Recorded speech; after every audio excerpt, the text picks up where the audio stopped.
Hey guys, what's going on? Welcome to the show. Welcome to Season 4, Episode 1 of the 100 AFTERBUZZ TV After Show. I'm your host, I'm your co-host, I'm your panelist. It's a solo show tonight. Welcome back. I'm happy to see you all. Happy to see all your faces, even though I can't see you. I hope you're okay seeing mine. And we're going to do a whole show of call-ins and fun stuff, so we'll see you in just 1 second. You're tuning into the destination for TV superfan discussion, AFTERBUZZ TV. And now, let the buzz begin. Hello. Welcome to the show. Welcome back to the AFTERBUZZ TV, the 100 After Show for Season 4, Episode 1, titled Echoes. I am your host, Ben Bateman. You're used to seeing Tari J in this seat with Alexis Torres here, and then I'm usually on the end over there, and I go on tangents and things like that.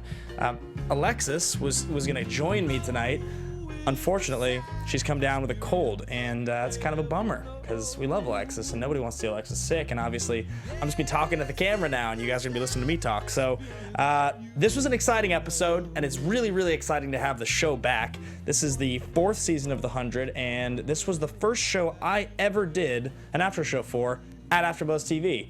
My very first day at AFTERBUZZ TV was the 100 Season 2 Episode 1 with Tari he's my mentor. He taught me how to do this whole after show game. So I'm gonna be taking calls throughout the episode. I've got my man up in the booth. Steve, how you doing? How you all doing? We're doing great, man. We're doing great. Thanks for working the phones, and if we can throw the chat up on the screen. Yes, sir. As large as possible so I can sort of see what's going on. Everybody in the live chat, feel free to call in at AFTERBUZZ TV. The numbers at 424-256-1633. Again, the number is 424-256-1633. Take it away, Ben. So 424-256-1633, and we'll take calls all throughout the episode, guys. We have a couple special guest friends of mine that will probably be calling in. I tweeted at William Shatner earlier. He tweeted back at me immediately and was like, "Of course I'm gonna be watching the 100," which is bizarre because I didn't even follow William Shatner at that point, but now I do, and maybe he'll call in. So that's awesome. Shatner's great. I interviewed him at the NBC carpets recently. So we're back. We're back, bitches, as they so famously said in Season 1. There's a lot of unrest going on right now, as there seems to always be a lot of unrest going on, right? Kind of seems like the trajectory of this show is huge problem, bunch of people running around trying to fix the problem, people getting shot and stabbed and things going on, and just trying to, fix it and fix the wounds and things like that. And then they'll solve one problem and there's just always another one. They never, ever, ever get to just kick back and have that episode of Lost where they go play golf. That never happens in the 100. It's always one thing after another thing after another thing. So, hi guys in the chat. Hello. I'm so happy to see you up in the chat. And I hope you call in so you can chat about things with me because I have so many questions, but I will be answering them myself. So that sort of seems like what's going on with the show right now. We open up really in the aftermath of what's just happened last season at the very, very end of it. So we had the surprise stabbing of Pike. We did not see Pike, so I think it's safe to assume Pike is in fact dead. Octavia stabbed Pike. Man, Octavia is just so sweet, right? I mean, it's crazy. She started out Season 1, and she was totally this meek character, this meek girl who had lived under a floorboard for a long time. And her whole relationship to Bellamy in those first 4 episodes, she was kind of an annoying character. They really didn't give her legs. And then as the show's gone on, I mean, my goodness, she has just gotten cooler and cooler and cooler. And I feel like she gets all the best moments now. Lexa kind of used to get the coolest moments, or maybe Indra and Lexa, because they were war people. But I sort of feel like it's Octavia now gets all of the best moments. So, good to see her pull that sweet move where she slides on her knees and slices the Ice Nation dudes in the back of the legs and stabs them both. Then throws the spear. Yeah, she's super sarcastic and scary now, says Katie. Yeah, she's great. She's easily the most entertaining badass on the show at this point. Even though I think Adina Porter, who plays Indra, is absolutely phenomenal. I'm just a big fan of her in general. She's actually on a show called Underground on WGN, which I haven't watched, but I've heard is really, really, really good. So anyway, we open up here, and Octavia's climbing out of the tower in Polis, and they get down, and there's all this craziness because now Clark knows what's up because of Allie, that like there's these reactors, later referenced in the episode by Raven as after the second Fukushima meltdown. So I guess that's supposed to be a poke or a prod at what's going on, unless I missed in my lifetime that this crazy Fukushima meltdown from a couple years ago was actually the second one. I think that they were making a play on the idea that like there will be another one. Steve, correct me if I'm wrong here, but I think that Fukushima disaster was the first, correct? I believe so, yes. So Raven's comment about the second Fukushima meltdown in reference to the reactors around the world means that now everybody is aware. Everybody's aware, and as the episode went on, more and more people found out about the fact that the world is going to end in a nuclear meltdown in about 6 months. And so we start out the episode, and people are kind of pacing around Polis, like everybody's trying to figure out. Jaha gets, he gets to, let's see here, since time doesn't go very fast on the show, I think the events of season 1 and 2 took place within a few months. Do you think this season will go by faster than normal? That's a good question, Diana S. I will ponder that one, and maybe we'll get to like a timeline chronology thing as we move forward in the episode. So, but thank you for asking the question.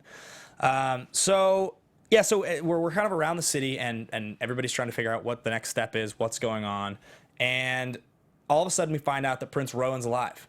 And I guess if you follow the actors and the show on Twitter or anything like that, we all knew that he was alive because he was elevated to a series regular.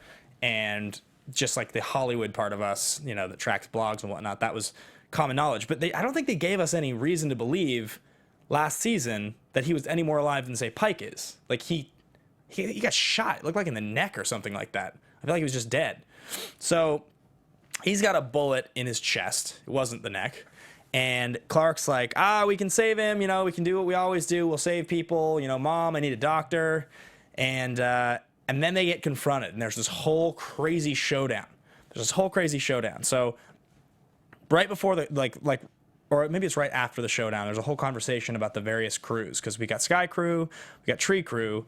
Indra makes reference to Rockline, Flow Crew, and Broadleaf. And then Pike's like, well, there's 8 other clans. What's it going to take for them to join? So I started looking up the different clans, the different symbols, to see which ones we've heard of and which ones we haven't. Correct me if I'm wrong here, guys, who are listening or watching. I don't think that we've heard very much about the other 8 clans. In fact, Broadleaf and Flow Crew and Rockline, is that the first time we've ever heard of those clans? I kind of think it is. If you guys want to share and jump into the conversation here as well, if you don't want to just call in, you can find me at Ben Bateman Media on Twitter and Instagram. So tweet at me, because I got Twitter open here so that I can at least hear what you guys are thinking, what you're talking about. So yes, that was what I was thinking.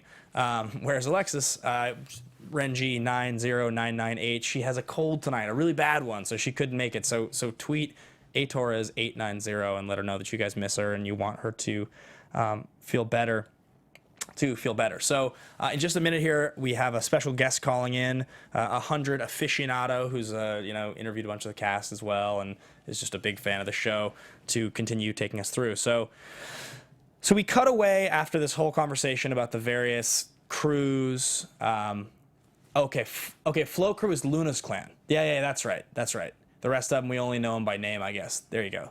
So that seems about right. And this is assuming that, Sky Crow is the 13th clan or what have you. So after this whole initial interaction and craziness, we get our gang all locked up because Clark's like, we have to surrender so that we can infiltrate. And, she's like, I have an idea.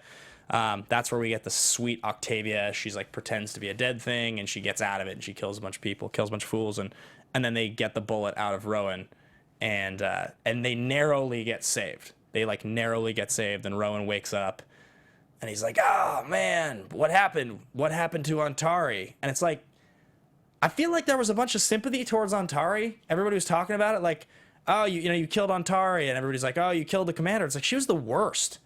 Did nobody else pick up on the fact that she was just the worst? I mean, she was just a crazy tyrant, and she was blood hungry, and she couldn't even take the flame properly. I think I seem to remember that happened last season. So anyway, I'm gonna send a message here to our special guest. Call in. Yep, we got a caller. Oh, we have a caller right now? Yes, sir. We're on the air. Hi, this is Mackenzie. Hey, Mackenzie, welcome to the show. Welcome. Thanks for calling in. Oh, thanks for having me. Yeah, guys. So we have Mackenzie Morell on the line from NoWhiteNoise.com. She's another like big time online entertainment journalist, the 100 fan. We've conversed back and forth about this show a bunch over the last couple years, and this is the first time. It's the first time we're having you as a guest. This is in fact the first time I've actually heard your voice because we're just a text or Twitter friendship normally. Right, it's real life. Yeah, it's crazy. This is happening. So what do you think of the premiere? Well, overall I thought it was a pretty solid start to the season. I mean, at times I really felt like they were just trying to shove everything down our throat at once. But hopefully as the season progresses, it'll slow down a bit and we'll get to focus on the subplots versus just having it all at once. Right. And guys, if you want to follow along or respond to what Mackenzie has to say, you can find her at Mackenzie Lynn. That's McKenzielyn, at Mackenzie Lynn. So I was just the next point I was just going to get on to, and maybe you want to help me with this one, is we move over to what's going on at Arcadia with obviously this new relationship between Chelsea Rice's character Harper and Chris Larkin, and we get Jasper in this like totally weird state of mind, which it turns out is a suicidal state of mind. That was kind of alarming. I thought I knew that when they showed him with the gun that it wasn't really going to happen this episode. What did you think? Well, I mean, kind of stemming off last season, we did, they did reveal that, Jasper was supposed to commit suicide last season. So I think that they switched gears just because, obviously, everything happened with Lexa, Lincoln, and, there was a lot of backlash with the show. So I think they were just like, let's stay away from this right now, and they were going to address it in the next season. When I saw that scene, I was like, oh, man, like, is this going to happen right now? Like, a season premiere, we're just going to off Jasper? And I do think that, like, as it goes on, either it's going to happen or they're going to just kind of switch gears, and now that he knows that the world's going to end, he's just going to be like, oh, well, the world's going to end. Let's just do what we want because I don't have to have that pressure anymore. So I'm not really sure which way they're going to go. Do you have any feelings either way? Well, I think it's pretty funny that guy has managed to survive. Devin Bostic is like so lucky to have stayed in working with the show for so long. He was supposed to die in the pilot. I mean, this is like he's just stayed around for so long, and I like him on the show. But I do have to say, I thought that with the moment, the kind of mopey with the handgun, the whole thing they were building towards, and like I said, I really didn't think it was going to happen this episode. I thought it was kind of a shock thing. But even so, making him so emotional and continuing to be so emotional in this show, I'm finding it a little distracting. It was a little distracting and a little frustrating last season, and it makes sense that he was supposed to go at the end of last season. But for him to wake up and season 4 to start and him to still be this way, it's a little bit like that was the one part of the episode that I was just like, really? Like, come on. He's kind of in his own world. I mean, I think that he's kind of focused on all this pain that he's had. I mean, ultimately, yes, everybody has had pain on that show, and he's very distraught over, losing Maya. It's been 2 seasons at this point. So, I mean, not saying like, oh, get over it, but just there's other things going on, and he's not really being a team player. So I kind of got frustrated with that, hey, there's this other thing at work, and you're not going to go with your friends and try and help them survive. You're just going to kind of take your life and do what you have to do. I mean, to each his own, but at the same time, I'm pulling for him to just kind of turn things around and like actually help them, but I don't see that happening. Right. Yeah, I agree. So pivoting for a second, does Zach McGowan have the best set of abs left on the show? Yes, I definitely think he got more abs from last season. I'm so excited for him to be a series regular. I'm not sure I'm sold with his position right now. The way he's positioning his core and his torso when he's standing, is that what you're talking about? Yeah, that too. Just as the king, I think that he's doesn't seem weak, but he's just the abs, he's got that going for him. So I'm hoping that he turns things around. Well, yeah, once Ricky Whittle's abs left the show, there was some abs we had to replace. And right. I think, Zach's doing a good job with that. So the last character we had in Arcadia, and for the record, I'm actually really graphic grunt. I agree. I hope you're referring to the abs. So I think that elevation of Chelsea Rice's character of Harper to be a little bit more of a series. I don't think she's a series regular, but I think she's supposed to have more of an arc this season. No, I think she's a series regular. I think she was tweeting about it tonight. She was, and same with Miller. Is that the deal? Both of them? Yep, I think they both ascended to the series regular position. Cool. So I was happy to see that, and her relationship to Monty. That's nice. I liked their relationship, though they did have a bit of a rude awakening when Raven's like, "I'm not gonna knock. We're all gonna die. See you in the next room." I know you're a fan of Lindsay Morgan, as am I. I mean, she just has this like impeccably bad timing. She just bursts in both times after they've had sex and has no regard for like, hey, let me just take a second to let them compose themselves and put clothes on maybe. She just jumps in there. It's like, hey, we have 6 months to live. Let's go. Yeah, I mean, I guess at the same time, like, would you really be that upset if you were them and she walked in and she's like, so there's a bunch of nukes, we're all gonna die. I just needed to tell you, but I didn't want to knock. You'd be like, well, I guess you're kind of justified. That seems reasonable. Yeah, I think so. And at this point, I think Monty's just so happy that like somebody likes him and that he's getting some, that he's just like, come on in. I want to show everybody that this is happening. Yeah, right. When he said, when everybody comes back, like, I won't be surprised if you won't expect anything. And she's like, what if I do?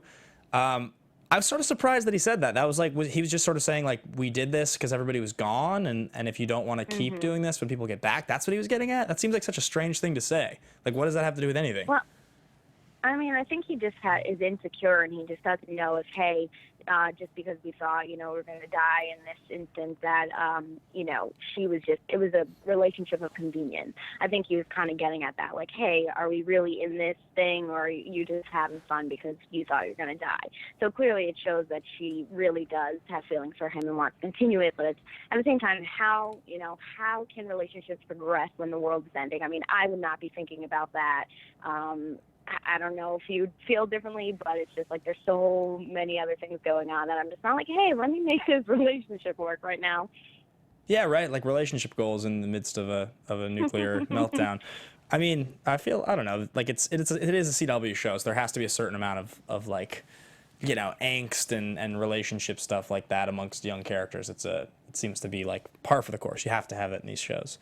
Oh, definitely. Yeah. Do you think that this is going to be the final season of this show? I found myself sitting there watching and thinking, like, I like what they're doing, but they're building towards something here that I'm sort of trying to figure out what would be the next step. If they're fighting like nuclear holocaust and they can solve the problem and they can avoid it.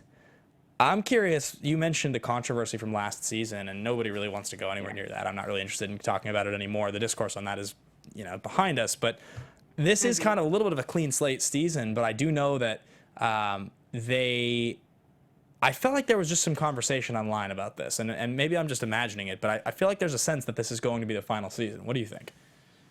Yeah, I mean, I think that a lot of people do think it's going to be the final season, just one, because everybody's still kind of upset and they want it to be the end. Also, it's like, where do you go from here? I mean, are they going to get out of this? There's no way that the whole gang is going to get out of this, like, unscathed. So I definitely think that there are going to be a lot of people who die.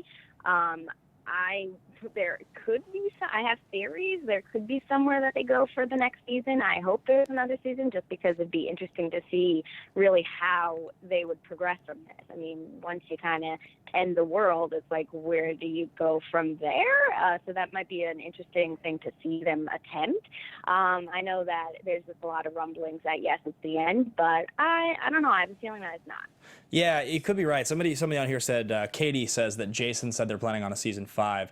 I do have to say, I checked his Twitter tonight for the first time in a very, very, very long time. Rothenberg either was told to never use Twitter again or just decided to not use Twitter after all of the controversy last year. He hasn't tweeted since March. It's a kind of I mean, in no way am I saying that I hope to read a lot of Jason Rothenberg's tweets, but from the point of view of being a fan of the show and wanting as much information as possible about the show, it's a shame that he can't share that information anymore because he just doesn't use Twitter. And that's kind of, that sort of sucks that just like the writer's room is helpful to some degree, but I sort of wish that channel, because he used to share quite a bit of stuff. So anyway, as we continue to move through this episode, I already sort of mentioned the reference to the second Fukushima that Raven drops, which is like this pretty nice little reference there. How did you feel about Echo? her bargaining with Bellamy, and then finally her scene with Rowan at the end there,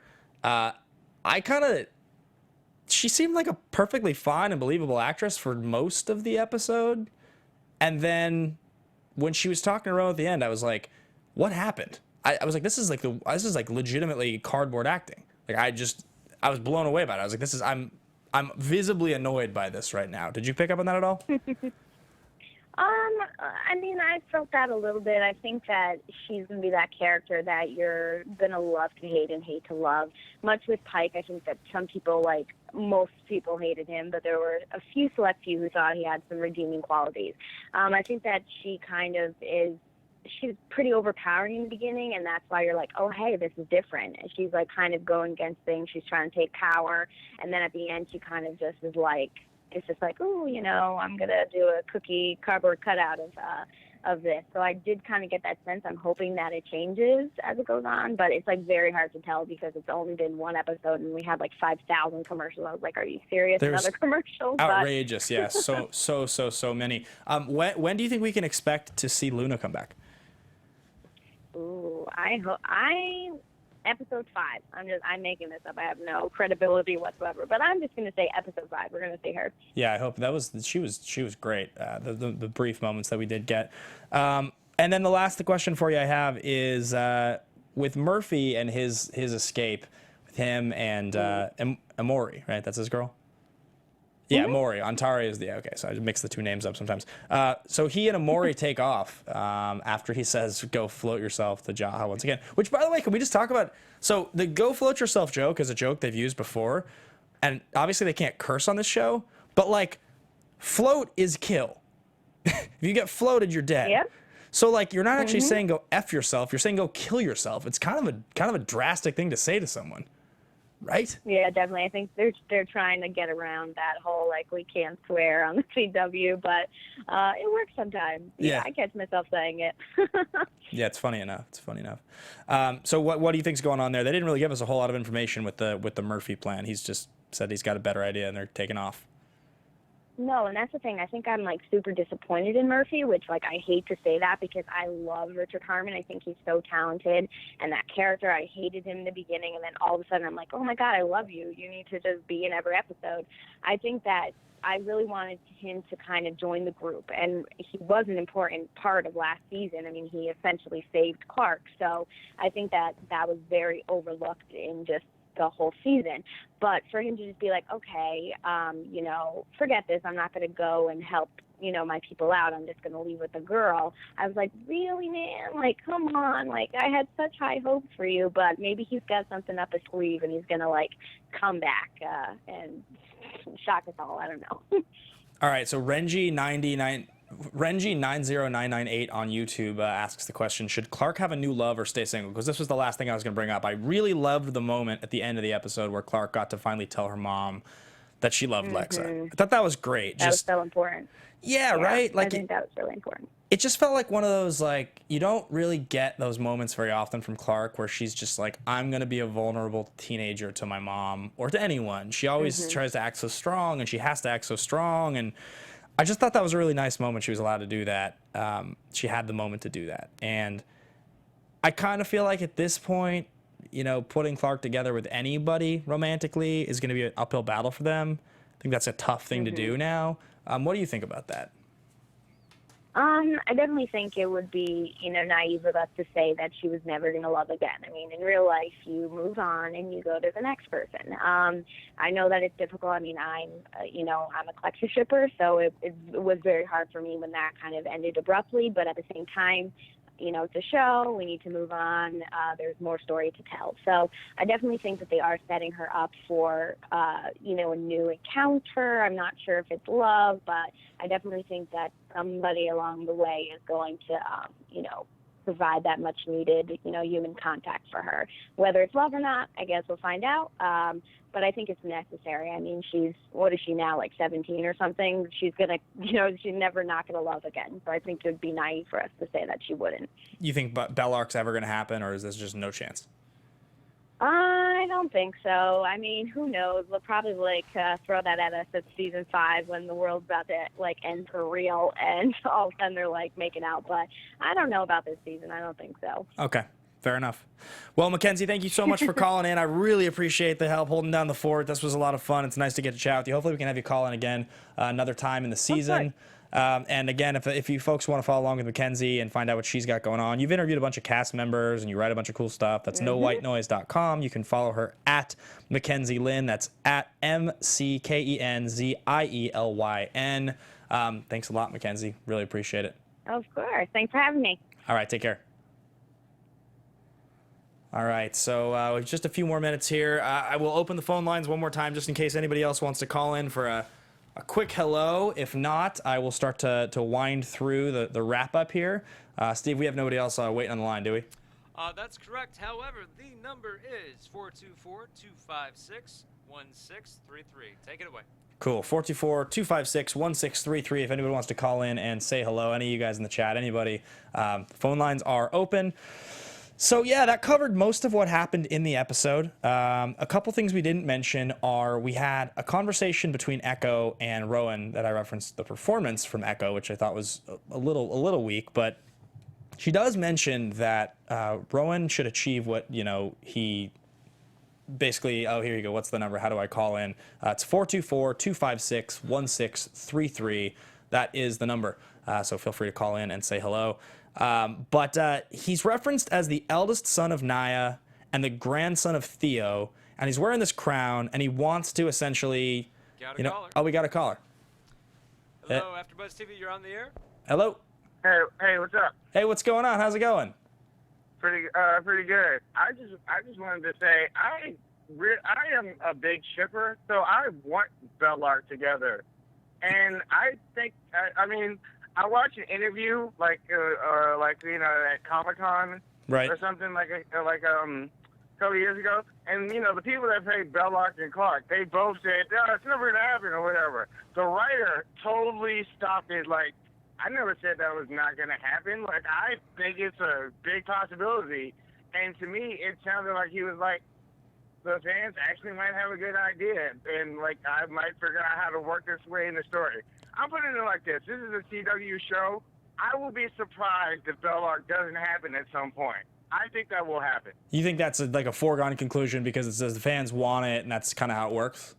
And also, I just think it would be. I think it would be good for the show. Besides which, if they're really going to end the world, I don't see them Well, I'm not sure if they're going to actually end everything because that would just mean the show was going to end. Right. And, in order to stay on CW, you only have to have 1 million and something views. Their highest rated program is 3 million views or 2 million views or something with all the DC shows or whatever. So the pressure to stay on the air compared to other networks is not that high. And if they're going to have a season 6, yes, I think there will be Bellark. If this is the last season because the world literally ends, then all bets off. So Priscilla Palma, one minute. Oh, here you go. Great. Somebody typed in the number. What's your name, man? Jalen. Jalen? Yeah. Thanks. I follow you on Twitter. Can you follow me back? Yeah, I got you, man. I got you. Sure. At Jalen Gittins. At Jalen Gittins. Oh, yeah. We tweet back and forth. I'm sorry, man. I'll follow you as soon as I'm not trying to operate all the things. But I promise that if I don't by the end of the night, you tweet me, and I guarantee I'll do it. All right. Thanks, man. Yeah, absolutely. With the Bellark thing, I'll tell you, I don't think they should do it. I at this point in the show, after Clexa and the warring factions of fandoms, it just feels I never believed in Clexa that much. It wasn't for you, huh? No, because I didn't really. Here's the thing: you can have people do a lesbian relationship, but don't give me somebody became a lesbian after you've already shown them with another guy or whatever, just because you want to have some kind of progressive storyline. So, I don't know. To me, I never really bought that one. I disagree with you there. I never really bought that one to begin with. Yeah, I gotta disagree with you there. I think in real life, people go with their heart, and those lines that get crossed, they get blurred, and it's really about how you feel. And so, also with Clark being such a young character, I don't think it's too unbelievable that she would have that change of heart. But it's obviously a very a hot button topic. The two ships. So we'll move on from I it. don't mind two girls getting together. It just didn't seem organic in the show. No, I get you. Yeah, you're saying from a character standpoint you didn't buy it. No, I get Yeah. that. Yeah. All right, well, I'm going to take one last call here before we wrap up the show. Jalen, thank you so much for calling in. I promise you I will follow you on Twitter. And thanks for tuning in and watching the show. I really appreciate it, man. Oh. We lost the call. All right, Jalen. Well, if you're listening still, I appreciate it. Did we have another call or no? Hello, AfterBuzz TV. You're on the air. Hello? Hi. Hi. Hey, what's going on? How are you? Good. How are you? I'm great, thank you. What's your name? Mary. Hey, from Mary. Chicago. Cool. Thanks for calling in, Mary. So what did you think about the episode? I thought it was a really solid episode. I do think it was kind of just jam-packed with trying to catch up from season 3, for sure. Did anything stick out at you as like particularly relevant, a favorite moment, perhaps a moment that you really didn't like? I think it was all pretty good. But what I was thinking about is like them trying to solve the problem for like what they're going to do about the reactors. And I thought back to season 3, it really wasn't a smart idea to have blown up the mountain because now they can't use that at all for a bunker. Right, they're screwed now without Mount Weather. Yeah, it's a shame. It's a shame on that one. What do you think is the highest likelihood of first character to die on this show this season? Who's the first major death you're suspecting? I think that's a tough one. I'm thinking it's Monty. Yeah.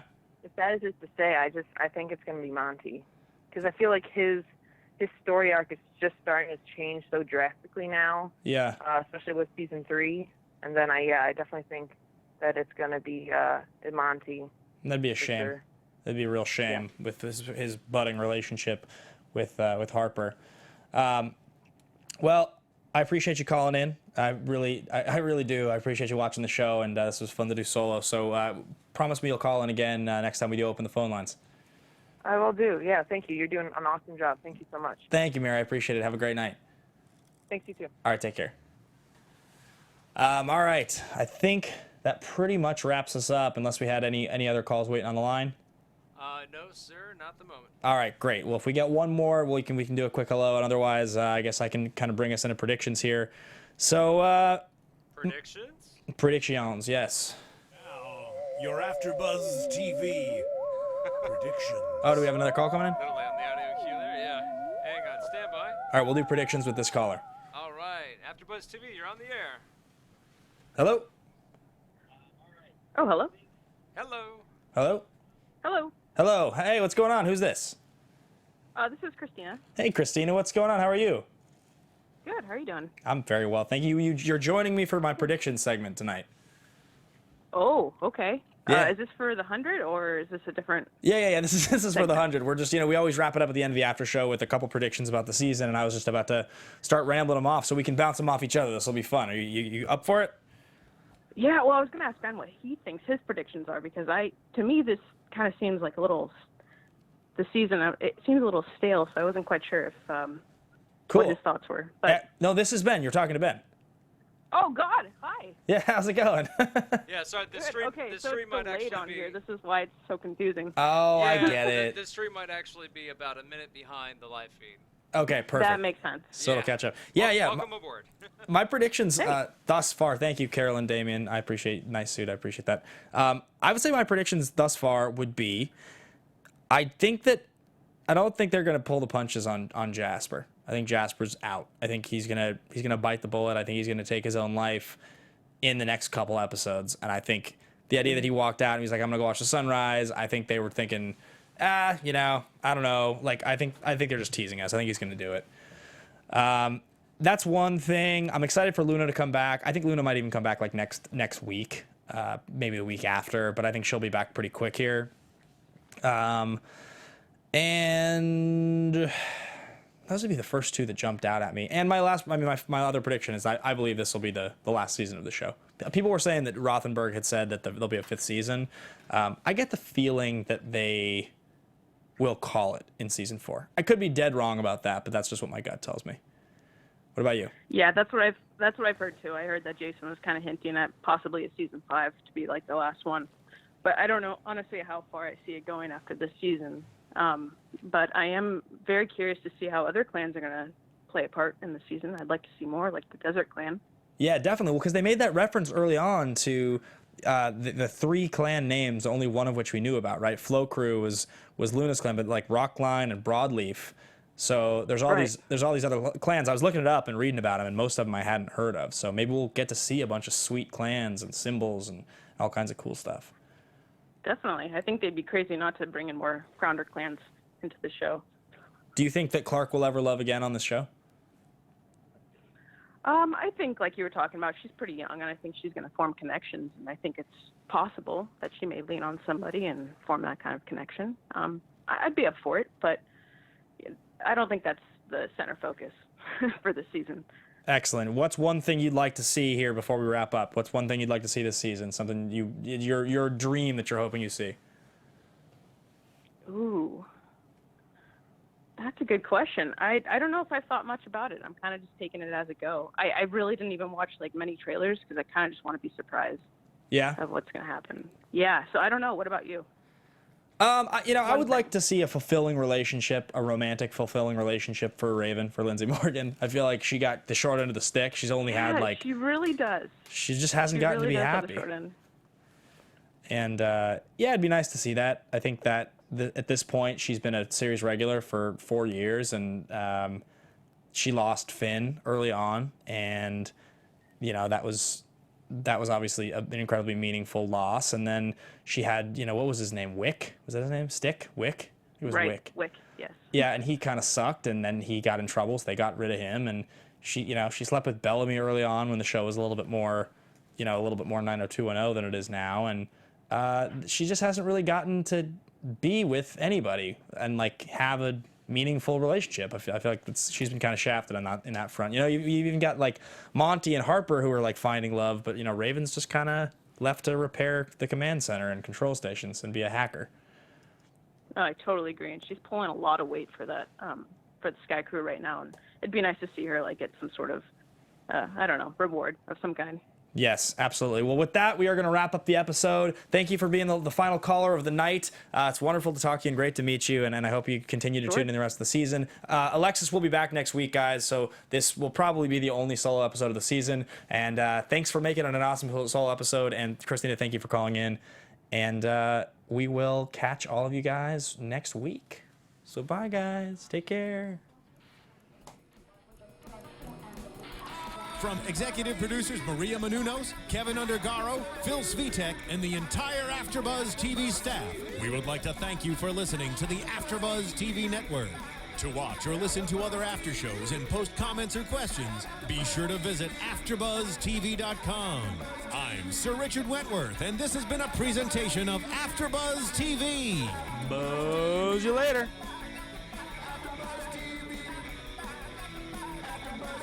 The views expressed herein are those of the hosts only and do not necessarily reflect the views of AfterBuzz TV or its owners or principals.